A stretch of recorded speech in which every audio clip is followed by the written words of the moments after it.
Hi guys, welcome back. It's our third online event through Louder Than 10, and we're doing a monthly Q&A where we sit down with some fun people, some people who want to stir things up, some super talented people, and we start learning more about what makes us tick as human beings, how we're moving in this industry, our design industry development, and also as project managers.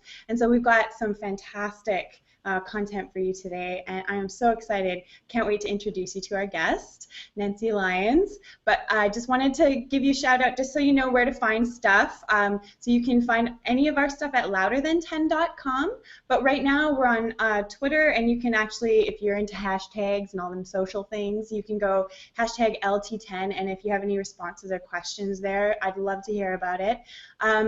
So what we're going to do today is, just like last time, we have basically a 40-minute conversation where we dig into the meat of all of the things that we've been kind of working through together. Nancy's got some great stuff. I can't wait. And then towards the end, we'll open it up for your questions. So you guys can type them in, but just know we won't be able to get to them to the end. I think it's the best format. We've kind of been experimenting a little bit.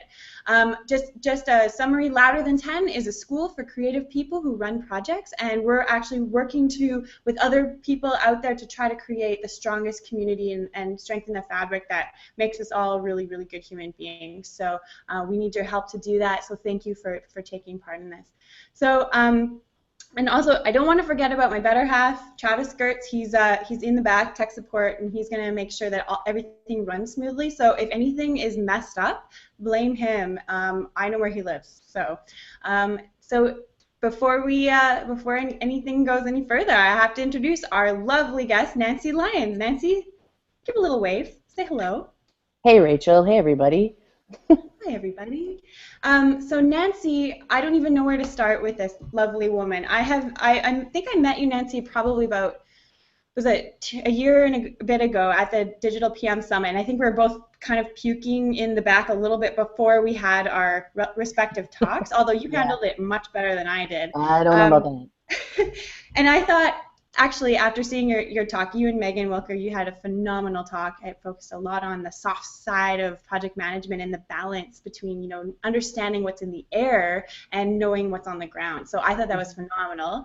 Nancy has also co-authored a book, Interactive Project Management, Pixels, People, and Process. If you have not read this book, I don't care if you're a project manager, freelancer, you could be an astronaut, you should read this book. It is phenomenal. It's bang on. It talks about all the processes you need to understand from a greater perspective in our industry. Nancy is the CEO of Clockwork, and Clockwork Media actually just, you guys won Best Workplace 2013, right?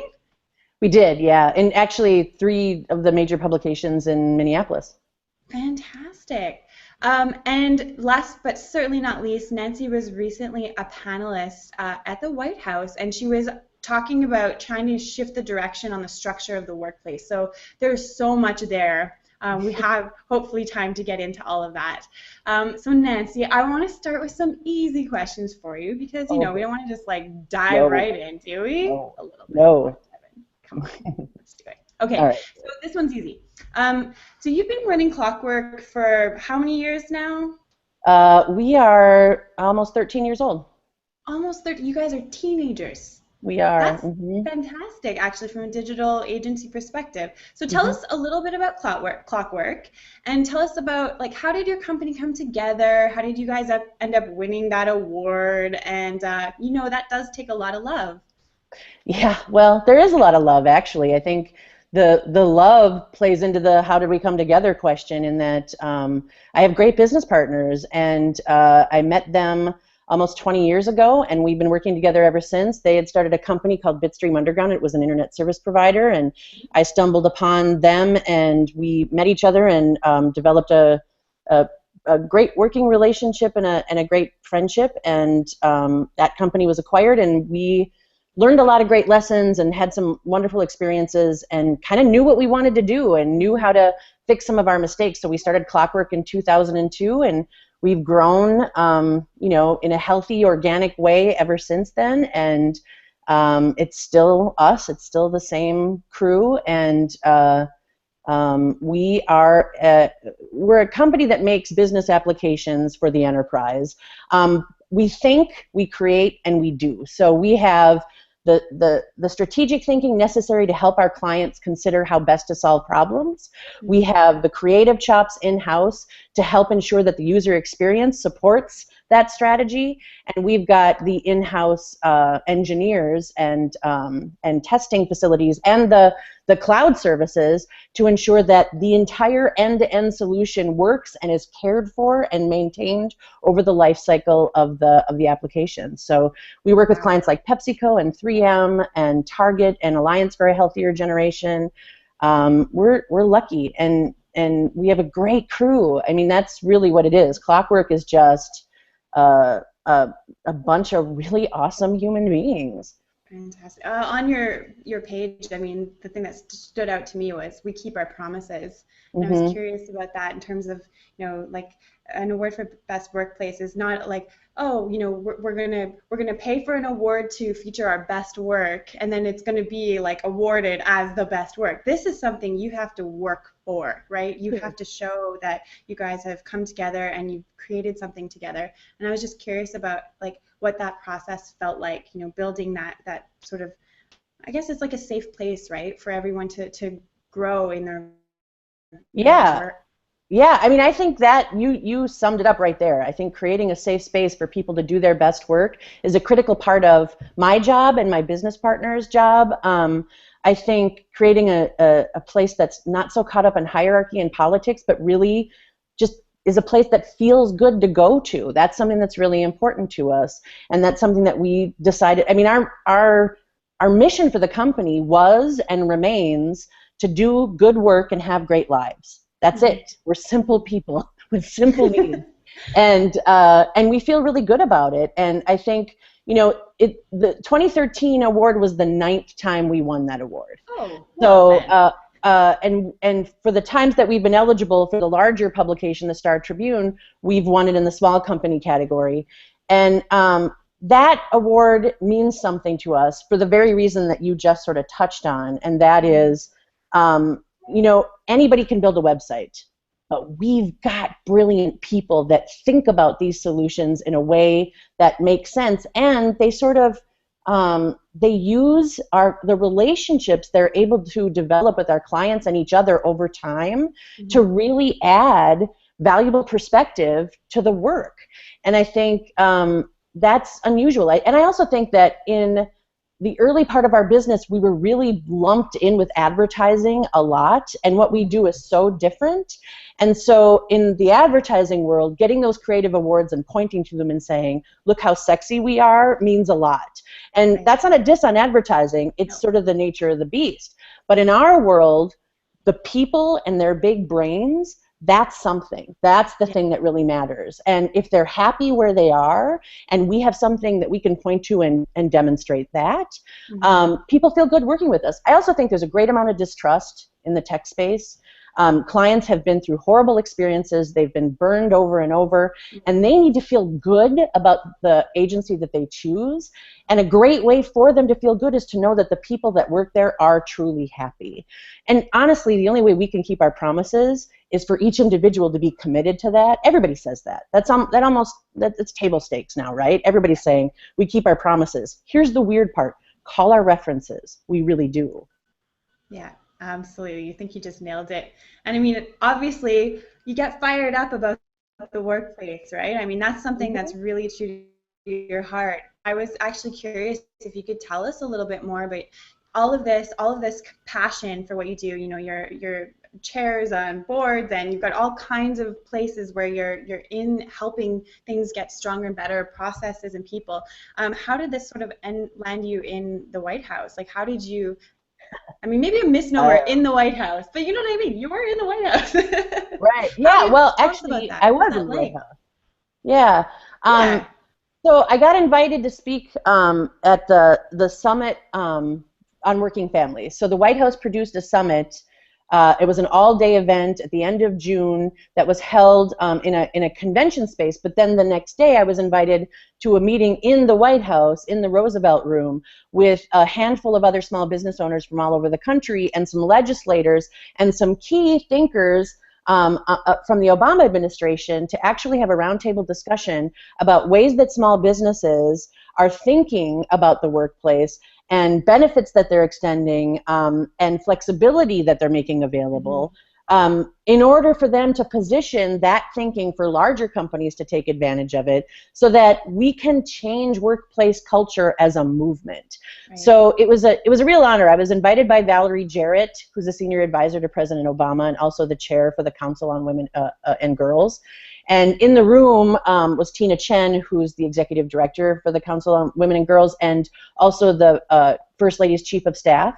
There was also the new small business administrator, the new chair of the National Women's Business Council, which is appointed by the president, and then legislators from all over the country. And actually, Cynthia McFadden from ABC News was there as well, as she was doing a story on Valerie Jarrett.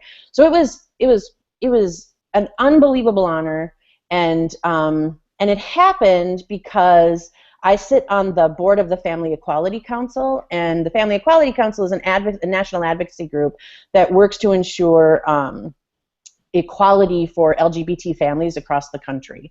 And I think we live under this sort of misunderstanding that marriage in this country, you're a Canadian, so we just envy all things about you. Just let's be clear, except that poutine thing. I don't know what that is, and I cannot get there. My apologies. Okay. But everybody talks about it like it's a mountain of goodness. Delicious. And I just, ooh.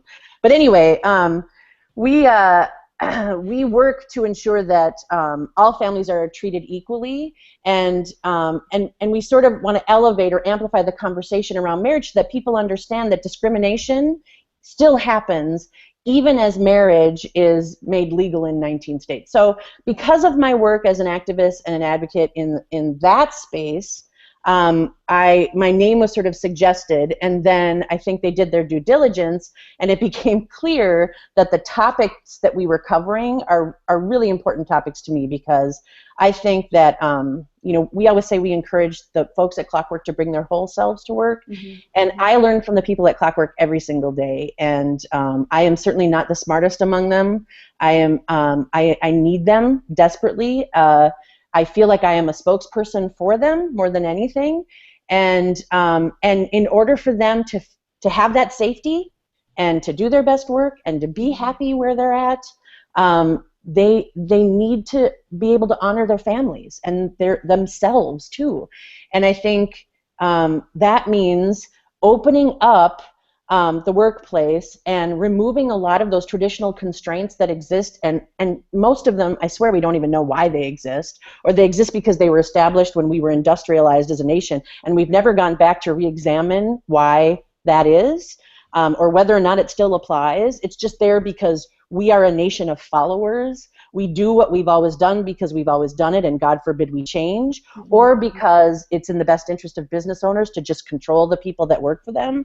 I honestly can't say, but I do know that for me, having people that feel like they can go home and take care of their children, and they're not freaked out, and they're not scared that they're gonna lose their jobs, or having people that are vocal about loving their children and being involved in their lives, and having people who feel like their work is an extension, the people at work are an extension of their families, and that, when you go to work, you don't suddenly check your emotions at the door. You're not suddenly half the person you were before you got there. It's about all of you, and it's about the things that matter to you, and the things that worry you, and the things that keep you up at night. It's about all of that. And I think more than anything, Clockwork recognizes that it's our job to create a safe space for people, yes, to do the good work, yes, to honor the promises that we make, but also to be exactly who they are. That means, some days you're going to feel like crap and you're going to have to check out. Some days you might, and this is god awful, but I've actually said to people, my God, go take a nap. Go put your head down, because you're not doing your best work if you feel horrible, so go do it. And so that's stuff that's really important to me. It's certainly central to our values at Clockwork, and I've been pretty loud about it. We've all been.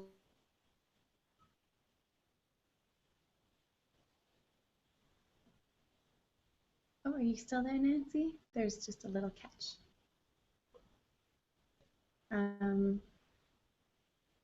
It looks like we may have lost Nancy, but that was an incredible amount of, yes, there's so much importance in the issue of the structure of the workplace.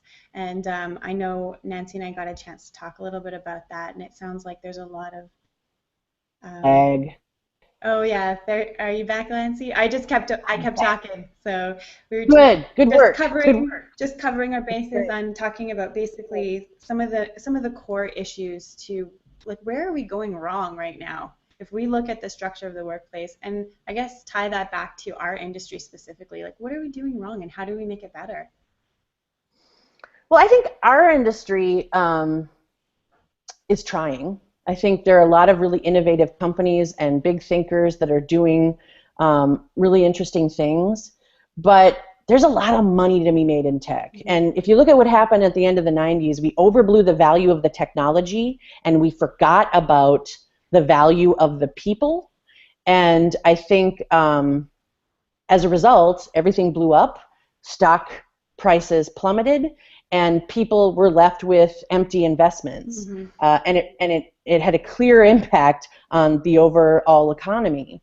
And I think in our business, Shoot, definitely lost Nancy that time.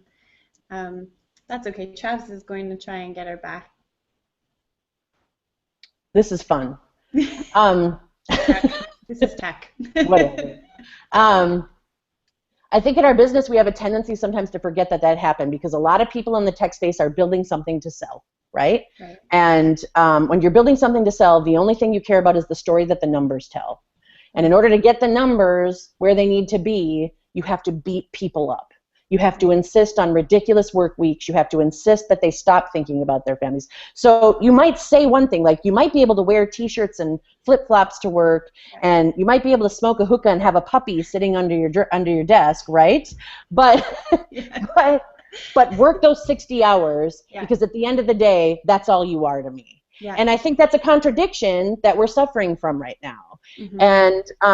And I think it also impacts the work that we produce because there's all this talk about user experience, and there's a lot of emphasis on it, and there certainly are some brilliant people leading the charge.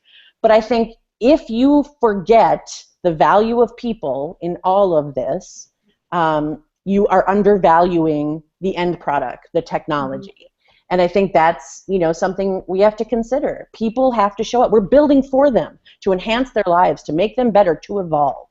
And everything we do has to keep that in sight. And so I think there are just a number of contradictions in our industry that we have to fix because people are not numbers. They aren't widgets. They feel things, and I think they're more than willing to give up aspects of their personal life and work really, really hard for a good product, but that cannot be a way of life. Because the moment we expect that to be a way of life, we are asking them to sacrifice the things that really matter in their worlds. And we're asking, we're asking them to sacrifice their mental health. And the products will suffer if their mental health suffers. We have to look after our people before anything else. Absolutely. Yeah. So two things came to mind. The first thing, and you may have been familiar with this, so in 2012, the Federal Reserve Bank did a study on motivation. They wanted to find out how do we increase productivity. And so they thought, well, we'll just pay people a lot more money and then they'll work harder.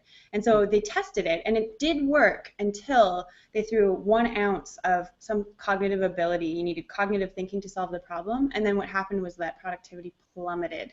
And so what they took away from that, and Daniel Pink did an amazing talk about this, and it was turned into an amazing animation, but the idea was that intrinsic motivation, we want to be autonomous, so we want to have a say in what happens around us. We want to be able to master the work that we do, so we want to get better at it. No one wants to be like, I'm an okay designer. Not great, but I'm okay. Yeah. And I don't know any designers that would say that, actually. I've never met a designer that would position themselves as, I'm an okay I'm designer. just okay. Yeah, I'm fine. Exactly. Nobody wants to be just okay. No creatives say that. Mm-mm. No. And purpose, right? We want to be able to build something bigger than ourselves and contribute. So I think you just hit it there. And it's so funny to me how we tend to take all these concepts of we know better. We know it's about people. We know that. How do we move from this sense of like, oh, well, if we know it's about people, why are we still putting profit and like workloads and all these other things over top of that? You talked about fear in middle management. And I don't want to spoil it because I know you're writing an amazing Medium article as we speak. If it ever happens, yes. If I ever finish it, dear God. Why don't we can talk through some of the things and then it'll just like write itself, Nancy. Yeah, there you go. There you go. Yeah, I mean, so I guess, one of the things I do want to say pretty loud and clear is we try at Clockwork. We try. We fail too. I mean, I can't make everybody happy, and I can't pay everybody the most, and I can't make everybody feel like the benefits package is a spa treatment. I can't. We are limited by the limitations of reality, and reality is such that healthcare costs a lot of money, and the competitive space is super difficult. To be in, and people pay exorbitant amounts to drive those numbers, and sometimes we just can't compete. And as much as I think a workplace can be autonomous and give people a voice, there are still moments when I have to make a decision because I have to make a decision, and I can't necessarily consider, the democratic vote.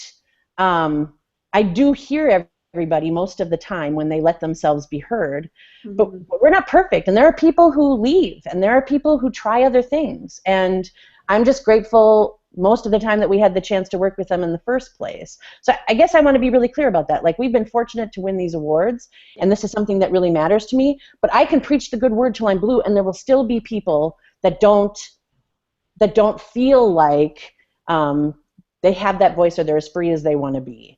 And all I can do is wake up tomorrow and keep trying. All I can do is wake up tomorrow and continue to focus on those people and focus on the transparency that we're committed to. Because honestly, to go back to your point about the Daniel Pink animation, I think the only thing that I might do better than your average is it's not what we pay them. It's not our benefits package. It's not the cushy offices. It's not all the perks. It's nothing like that. It's not the soda in the refrigerator. None of that is what matters to the people that decide to stay at Clockwork. What matters to them is the transparency that we are committed to, and the conversations that I try to have, whether things are good or bad, and the consistency in that. Now, sometimes I forget because I'm human, and sometimes I don't show up for maybe a conversation that I should have shown up for, but I sure do try, and all of the leadership at Clockwork is committed to that. So I just want to be clear about that. And then when I talk about middle management, I think middle management is something that larger organizations suffer from. And I think we are in this weird place where this word innovation is like a weight that we carry, where there's this expectation inside of every company to come up with new and innovative ideas and execute on those so that you can be the company that gets ahead. And we work with big companies, and generally the people that hire us are the people in the middle. And where I struggle with that is the people that hire us that are in the middle are tasked with innovating, and yet they're terrified of the risk that innovation requires. And nobody talks about that. And CEOs, C-level executives, are required to have vision. Vision leads to innovation often, right? Middle management isn't quite empowered enough to take the kind of risk necessary. They're also terrified because I think they're scared of how they'll be perceived and how that risk will be perceived by the higher levels in the organization. They want to keep that job. More than anything, they want to keep that job because, we can talk about the recovering economy all we want, but work is volatile. Jobs are still scarce for a lot of people. Good ones are really hard to come by, and jobs where you actually feel good are harder to come by. And so I think people don't want to rock the boat, and innovation requires rocking the boat. Change requires rocking the boat. My God, I have a 70-person company. We're going through some changes right now, and it makes people sick to their stomach, and I feel bad doing it. And all it is a restructuring.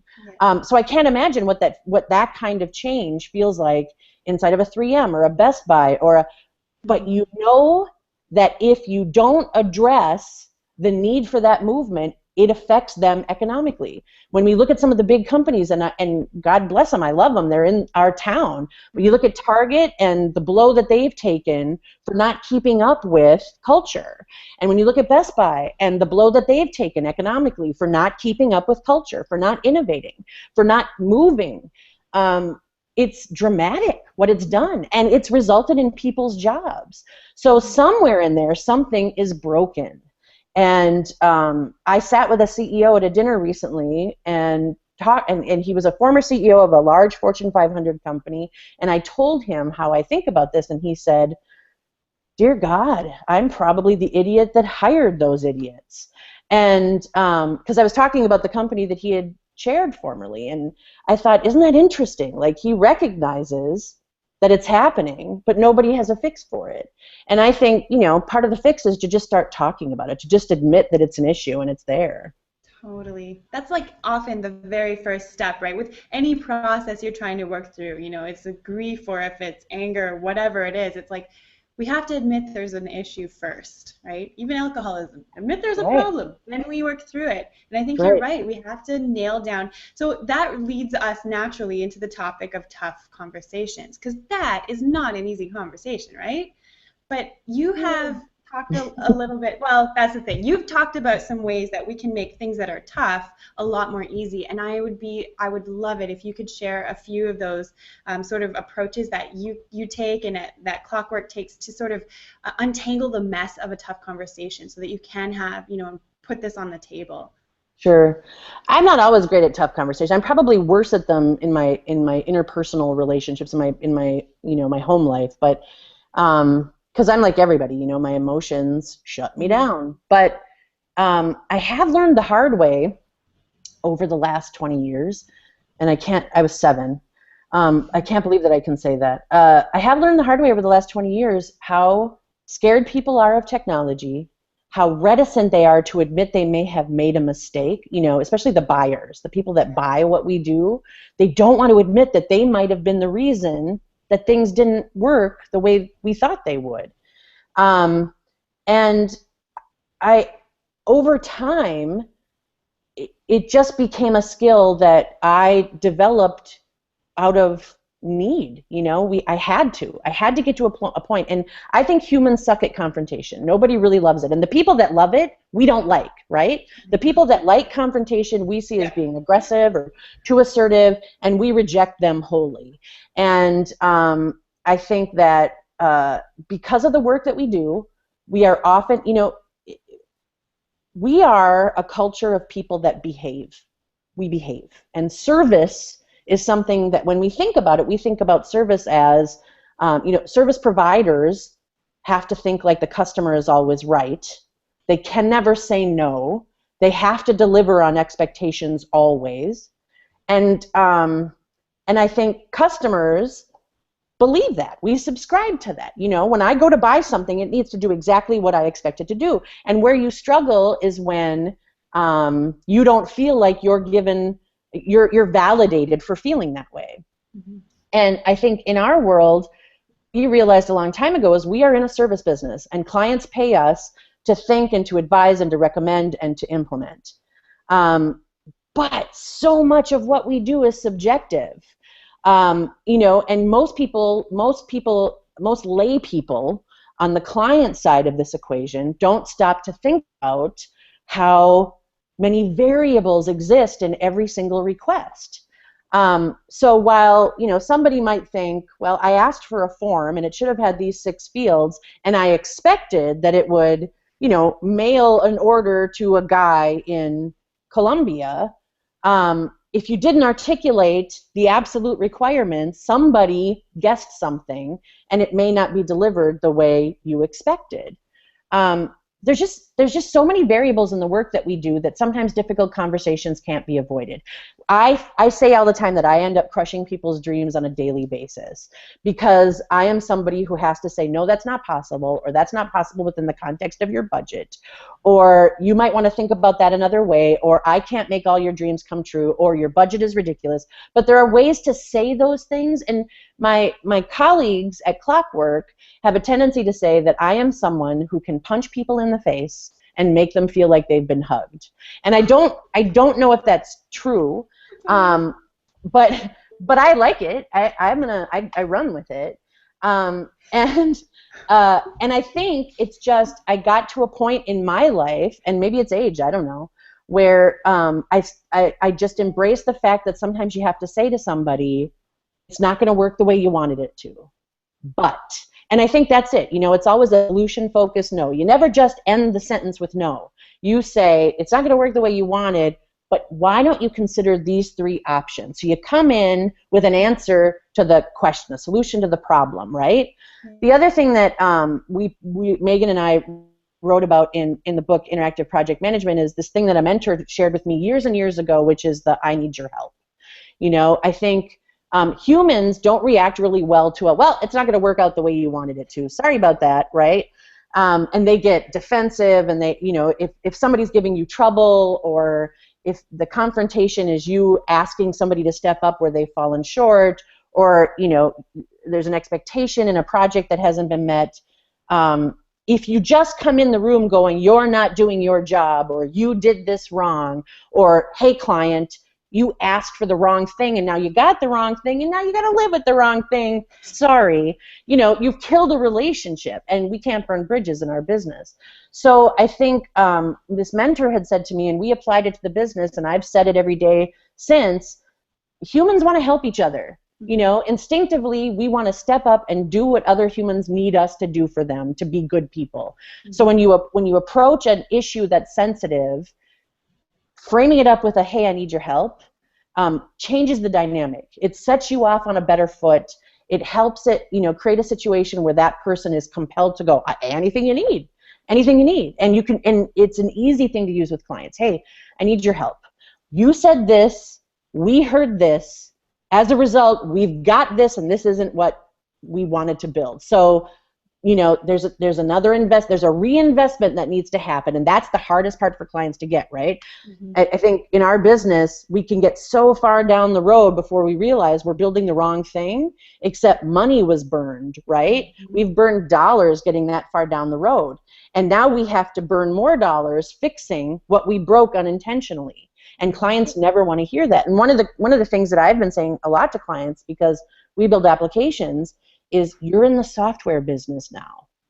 And that is the hardest business to be in, because there are no guarantees that things are going to work exactly the way you thought they would, and it's never done. You're never going to get to the end of the sentence and put a period there. It's just never going to happen. Like, incremental improvement happens over the life cycle of any piece of software forever. So once you decide to build that app, you might have visions of dollar signs from the App Store, but the reality is you will invest in that thing forever, or it will die. And that's a tough conversation to have with clients, but I think tough conversations have to happen soon, and they have to happen often. Because if you wait too long, they're a much bigger punch in the face. Mm-hmm. And nobody wants to get punched in the face. They'd rather have a nice, firm shake. Hug. Yeah, okay, hug. You call them hugs, I call them shakes. I call it being a lovable hard ass, but I think that's part of it. You can punch them and hug them at the same time. Mm-hmm. But yeah, I mean, it's sort of like you said, setting those conversations and making sure that we're following through. So 2 things that I thought of were, first of all, it is kind of like having a kid, because once that kid is in your life, you don't get the option to just be like, all right, you're moving out. Don't have to talk to you. Don't have to look after you. So this project essentially becomes a living thing. Mm-hmm. And I think so. I worked with an agency probably a couple months ago, and I think the light went on when I said, you know, like, we talked about print. Print lives and then it kind of gets stuck on a shelf and then that's it. But when we're talking about websites, apps, and all of this, the software we're building, like it becomes almost like a dog or like a child, and you now have to care for it for the life of this project. And if it's not your dog and it's your client's dog, then we have an even greater responsibility to communicate the care that that dog or child. I shouldn't make those like intertwinable, but you know what I mean. Like, so we have a responsibility, right, to communicate the values of what they need to be able to do to look after it. So totally hit on that one. And just in terms of having those tough conversations, like I don't know if you ever do this, but I know sometimes talking with the team and saying, first of all, how many do you have to have this week? Like think about it. How many things are on your mind where you're like, oh, I'm gonna have to talk about that, and then schedule them. Like don't write in the calendar, chew ear off of Sandy in your calendar, but actually make a mental point to be like, I got to do this and I got to do it soon, so scheduling it in. Do you think something like that could work for people who kind of are like, how do I do that? Yeah, I mean, I think practice. I think difficult conversations take practice, and sometimes, you know, standing in the mirror and thinking through how you're going to deliver a message and what your body language is like, as crazy as it sounds, because I have actually told people, wow, we're going to go way over budget, and watch them shake, like visibly shake. I've seen, you know, people well up with tears because I tell them that the project isn't going to go the way. And what I have to remember in those moments, especially as a business owner, is to have empathy. You know, I mean, I have to put myself in their position and recognize that it's a tough pill to swallow when the vision that you had isn't good. And so I think it's really important to recognize that when you have a difficult conversation, it's not necessary to be aggressive, because your whole motivation for having it is actually to be helpful. You know, I mean, when a doctor tells somebody that they have cancer, it's not to hurt them, it's to help them and to help them think of a plan for, you know, quality of life.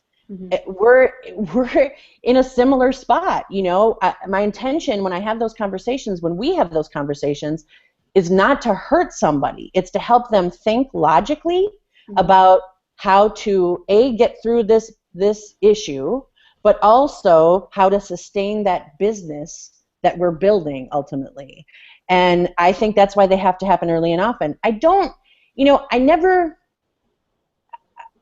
I'm a big believer in recognizing the right time to have those conversations, and I don't know that they can always be scheduled. So, and I also think if you have too many of them, it can have a real impact on your state of mind. Because I know for me, when I find myself apologizing too much in a given week, it feels heavy. You know, it's a weight that I'm not thrilled with carrying. So I do think that practice and recognizing how to read people and understanding how they feel, you know, those are the things that I recommend. But everybody's got their own way of approaching it, you know. Some people like to rehearse at home. And the thing, you know, the dog thing, I know a lot of people that buy dogs or get a dog from a pound without thinking about it. They just think, oh my gosh, that puppy's cute, right? I think apps have the same, and I'm not gonna comment on babies because I do think that there are babies that come by accident without any forethought, but it doesn't make us love them any less. But I do think that puppies are this interesting thing that you can compare to an app. Like, you know, it's a great idea. I'm gonna make lots of money. You know, I'm a genius. I'm a genius, and after I spend this $52, I will make millions. And it doesn't really work that way. And every so often, the puppy, you know, will go to the bathroom on your carpet, on your brand new Persian rug, you know. And I think you have to put a lot more thought into and understand a little more and talk to some people and really recognize the commitment you're making over time, not just to launch, because that's not the end. That's the beginning of your brand new business. Congratulations. Yeah. So the real relationship is the honesty, not just to be, you know, just to be forthright about, hey, these are the things we're getting into, but you're developing a relationship where you're literally able to say to that person, just as if they were your best friend, Mm-hmm. this is going to lead us to some shit. This is going to take us down a bad path, and we have to make sure that we don't do that. So it's almost like taking that honesty up a level, and it's like, how honest could you be with a friend? That's how honest you need to be with the clients, right? That relationship, that partnership is not a vendor. We're not vendors fixing the thing that you asked us to fix, right? Yeah. Right. Gosh, and you just hit it, man. I think that's it. That's the thing that we struggle with. We had a meeting yesterday with a client where that's what we were asking for, to recalibrate the relationship, because we had a vendor-client relationship, and in order for us to really be valuable, we've got to be a partner. And a partner, I mean, what do we, when you think about your spouse or the partnerships you have in your life, they're honest relationships. They're two-way exchanges, and you have to be able to take the good news and the bad news at the same velocity, and you have to be able to deliver it at the same velocity. We have this tendency to go, oh my God, everything's so great. My kids are adorable. My husband's pretty. My house is perfect. We have date night every week, and you never see people put on Facebook, actually, me and Joe just had a giant fight last night, and I hope I don't see his face for the next 3 weeks. Like, that stuff we never talk about, because that's who we are culturally. We celebrate the fun stuff, but we don't amplify the conversations that are rough. Yeah. And that's personal. And I think for agencies, we don't want to talk about the stuff that could be perceived as a mistake, because that's personal, right? It's not. You got to air your laundry. Yes, absolutely. That's so beautiful. The vulnerability, I think that's the part that differentiates a good agency from a bad. Like, if you can actually be like, here it is, I'm going to do my best, and we might mess up, but we need your help. That kind of honesty is what we're talking about. So I love that you approach it that way too. I want to dive into a little bit more before we start with questions. If you guys want to start flowing your questions, feel free. There's no questions yet. Nobody said a word. They're napping. I just like, oh yeah. Right. Yeah, no, they're napping. There's no question. That's great. That's awesome. You and I will just whatever. You want to play ping pong or something? Yeah, let's do that. I got a ping pong table. I don't even have a ping pong table. Oh, okay. But I wanted to ask you a little bit about. I know you were talking to me about growing up and how some things felt a little bit different for you, and I want to talk about the relationship with your mom, because I know you wrote an amazing article about her, and I wanted you to tell me, what is it about your mom that makes you so fiercely proud? Because I know you can be fierce, and I know that there's so much love in you that, like, what is it about mom? Tell me. Well, I think my mother saved me from a lot of what my cohorts went through. So when I was growing up in the 70s and 80s. And how old were you, Rachel? Just tell me so I can feel like crap for the rest of the day. Born in 1983. Oh.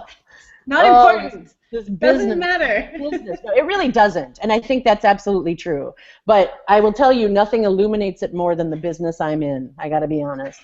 That being said, I'm actually happy to have a few years in it, so I'm fine with that. My mother is a physician and went to school in the late 50s and the early 60s when women were, it was that whole post-war era when everything was sort of idealized in those Leave It to Beaver capsules, and women were home with their families. They were homemakers. Yeah. And that's when my mom went to medical school. And when I was growing up, she was a real feminist, and she was very outspoken, and she worked a lot. She was very important in the community.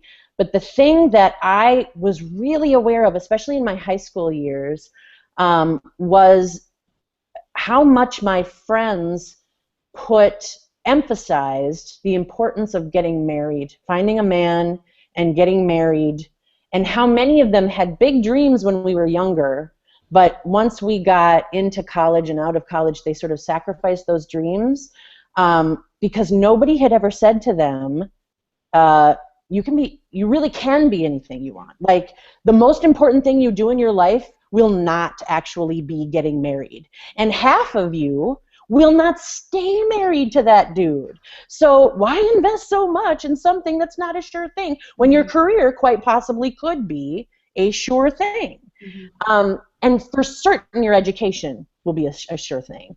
And that's how I was raised. My mother didn't shove the girl thing down my throat my whole life.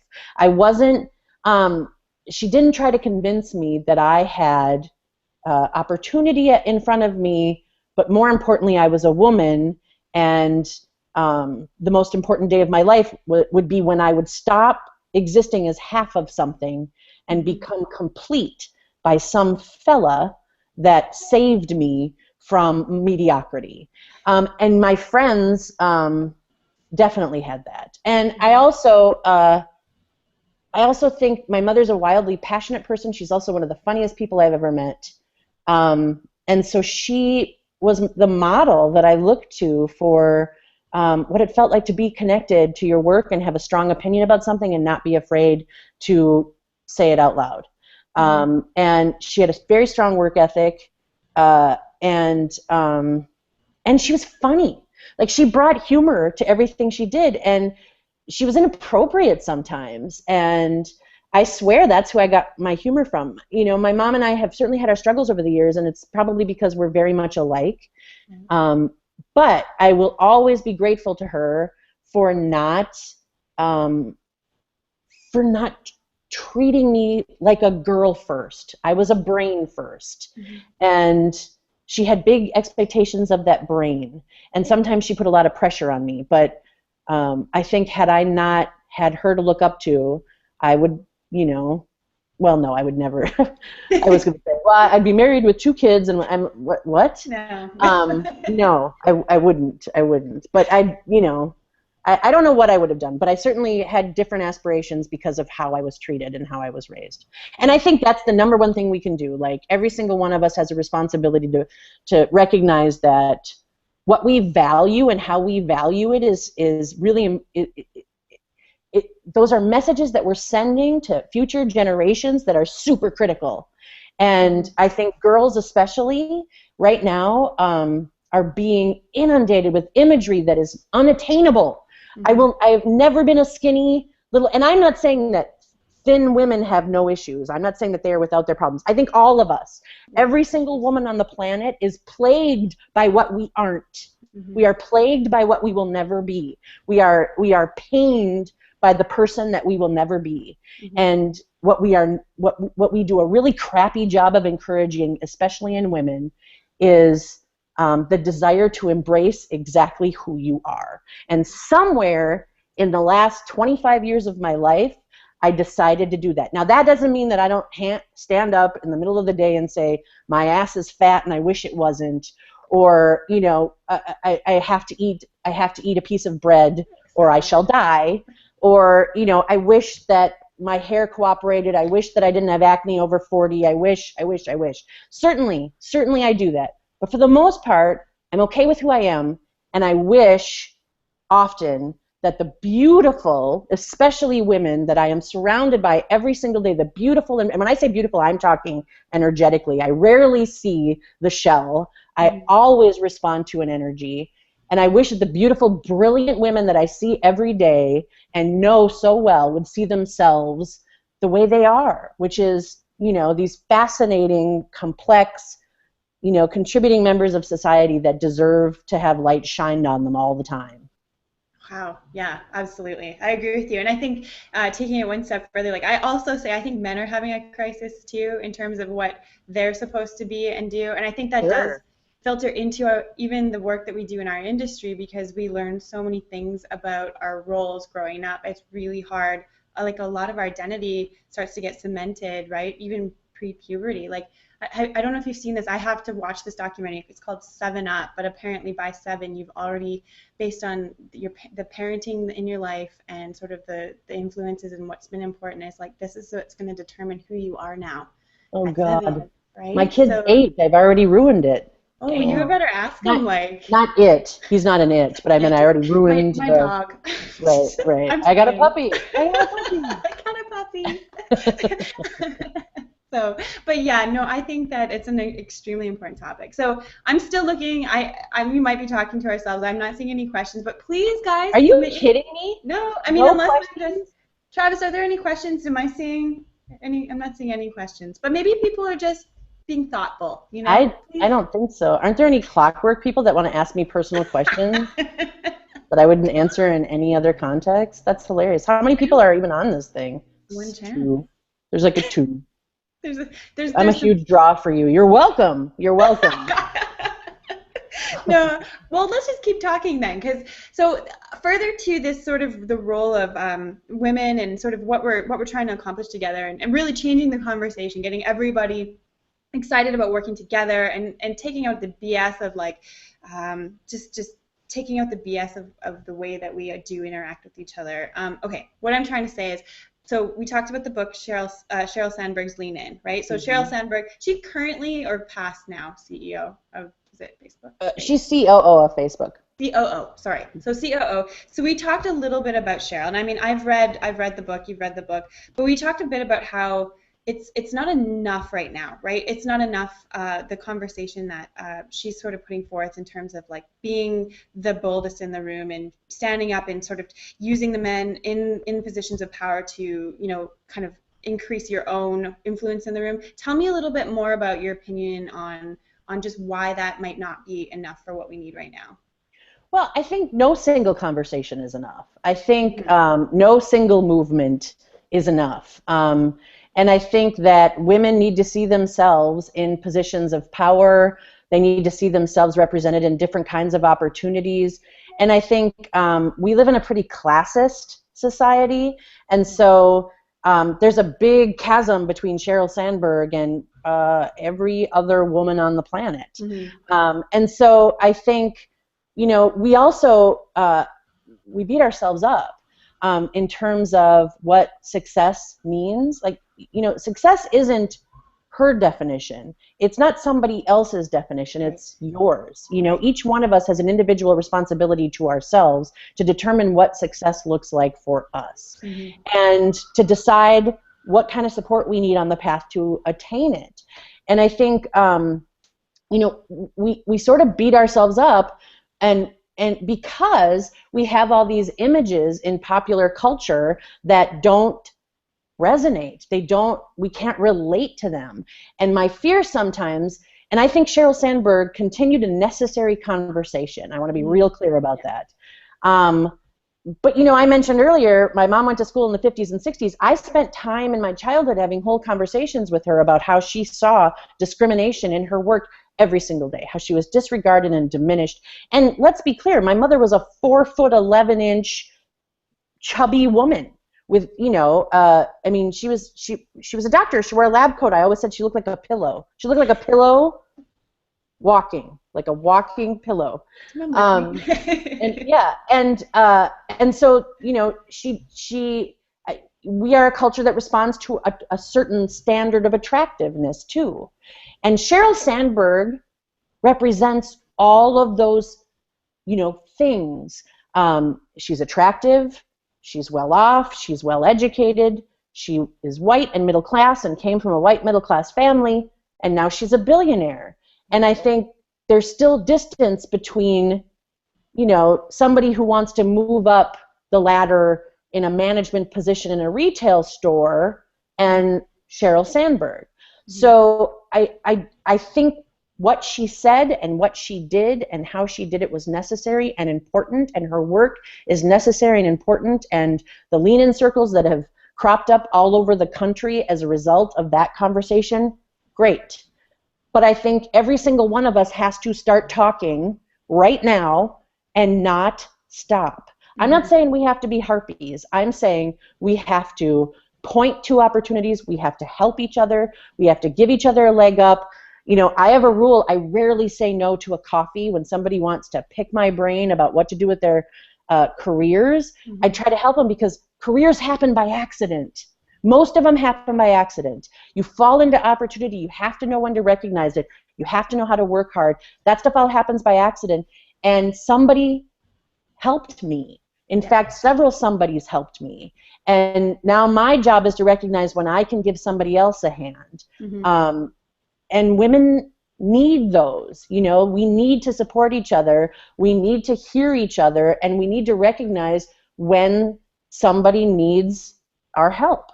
So I just, you know, it's not a criticism on Sheryl Sandberg. I just think there's way more to be done. There's way more to be done. And it's not just the ladies in corporate in their suits and pumps that are doing this work. We all are. Right. We all are. And we all have a responsibility to it. Like, in a way, she's kind of like the lady from the Dove commercials, right? Like, still kind of fitting within that narrow confine of what, right? Like, in a nice way. I think that's the danger. Yeah, you that's know, the I think danger. I think that's the danger of that image. Yeah. Is that somebody that I have plenty of friends who can relate to her just fine. And they like but I that. think we're missing people in the conversation. And that will grow. I mean, the conversation's already started, so it's just going to get bigger and bigger from here. And I just love that there are more people who want to get involved in that and have that bigger conversation.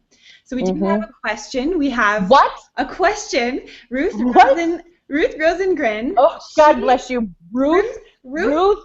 Thank you. Ruth, you are. I'm gonna hug you, Ruth. I'm gonna drive to Fergus and hug you. Okay. Ruth wants to know. So you talked a lot about, culture at Clockwork and how important it is that people are treated like human beings, that they have care, that they're protected, they're in a safe place. So how do you not take it personally when people leave? Yeah, good question. Wait, Ruth, are you telling me something? So I did at first. I think you do. It's small. It's like a family. But I mentioned earlier that I think I was. I'm fortunate that they showed up there in the first place, and that's the attitude that I try to have. Recently, we shifted from calling people past Clockworkers to calling them alumni. Like everybody who's ever been there has made a mark and changed us forever, probably. Anybody who's been any good. And, recently we had a young man move to Seattle. He was a great designer, but his dream, he had a dream to live in Seattle. He's young. He doesn't have any kids. He's not married yet. He wants to be a designer in Seattle. And our job is not to say, oh my God, you can't leave me, I need you. Our job is to go, good on you, man. Like, now's the time to pursue your dreams.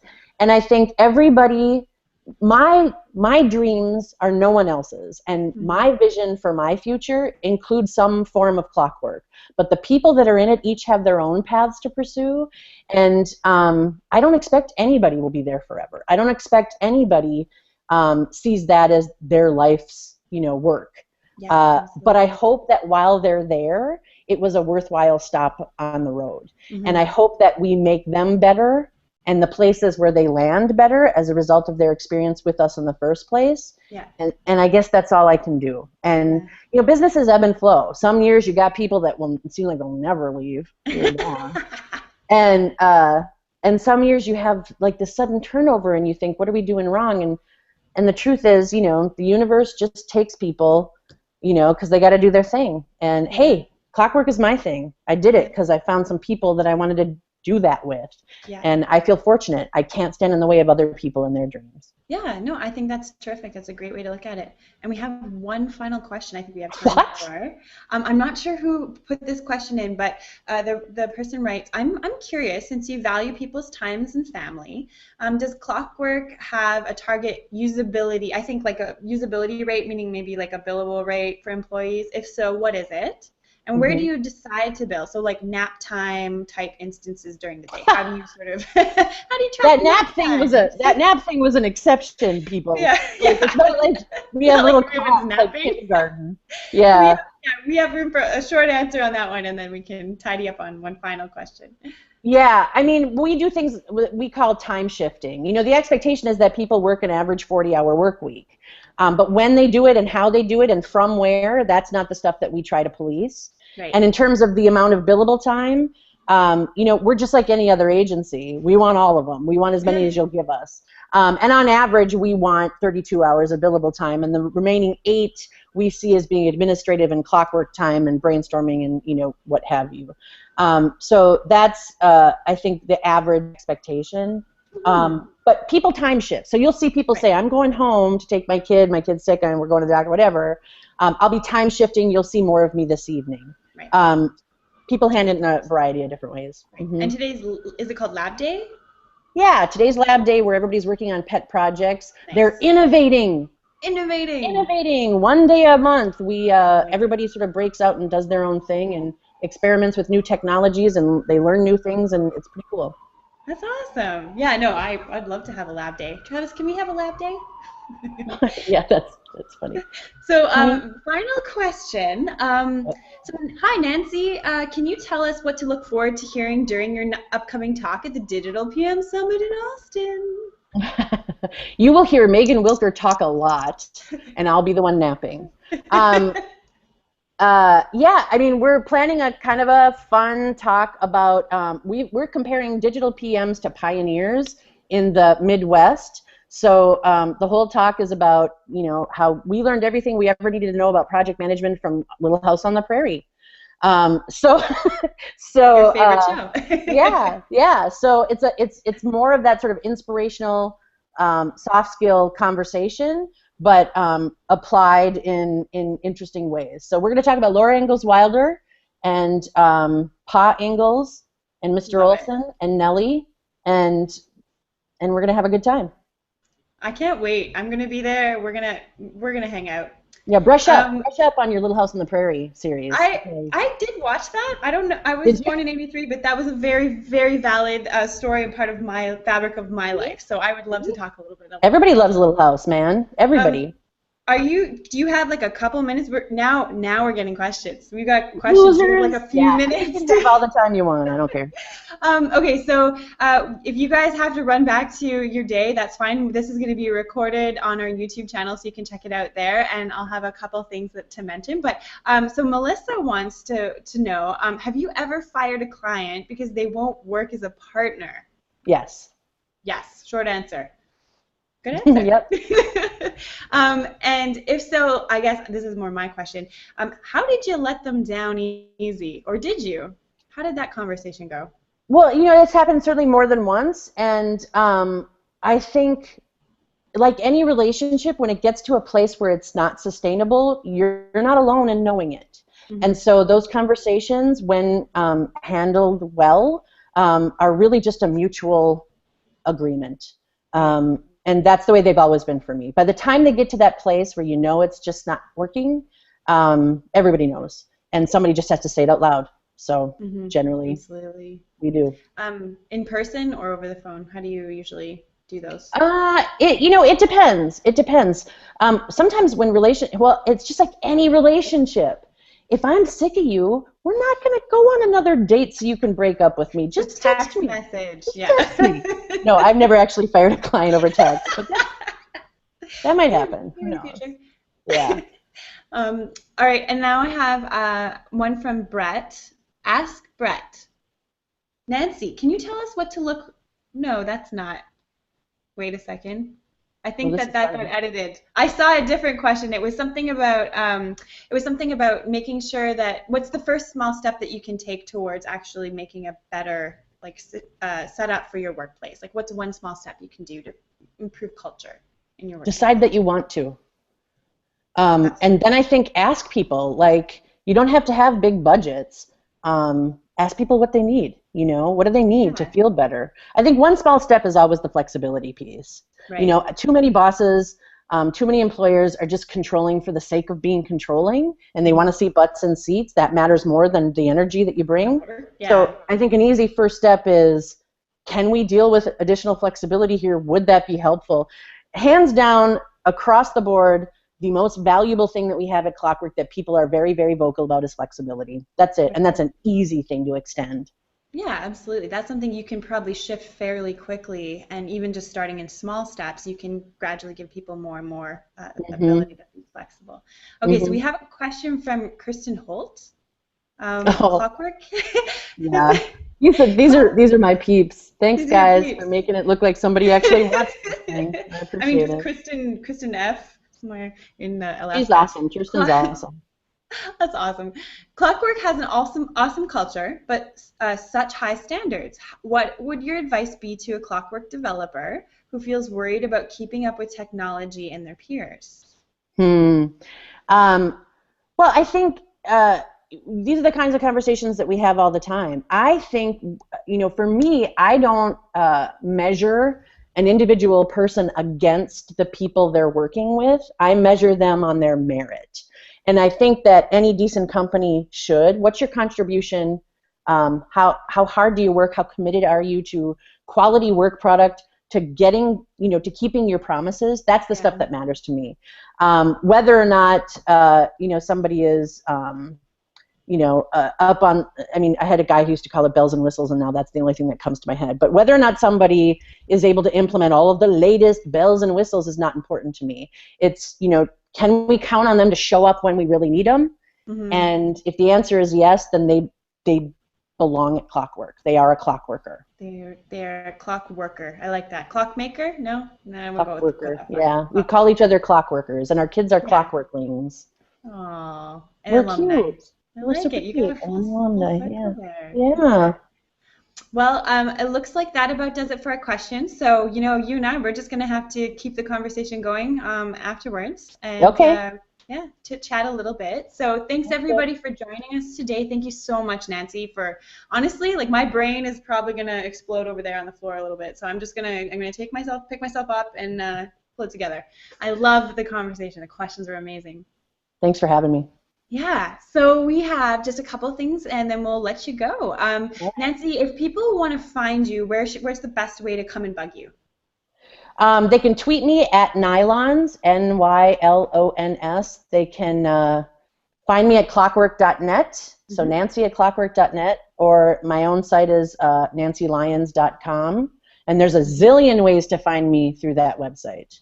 Awesome. So there's my Facebook and Twitter and all that stuff. And Nancy, what do you got going on this weekend? I am teaching a workshop on self-esteem to girls in grades 6 through 11 at a leadership academy. So I'm super excited about it. Fantastic. Yeah, I think if you have any interest in sort of the role of women in just in technology, women and like the Geek Girl Guide, all of that stuff, right? This woman is the woman you need to be getting to know and following right now. Geek Girls Guide. Geek Girls Guide. Yeah. Yeah. So so come and join us if you can make it. There's a few tickets left to the Digital PM Summit where Nancy and I will both. Yeah, I think we may or may not have sold out. So come and join us, and we're going to have some great conversations and take this even further. If you can check out on Louder Than 10, we have an upcoming workshop, a 2-hour online workshop for estimating and scoping digital projects. So if you get a chance to check that out, that'd be phenomenal.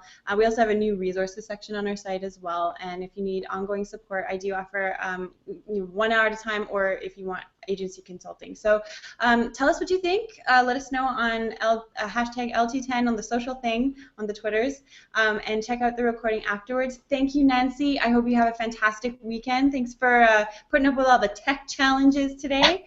And Thank you. I can't wait to hang out with you in a few weeks. Yeah, we'll see you in Austin. Take care, Rachel. Yeah, you too. Take it easy. Bye. Bye.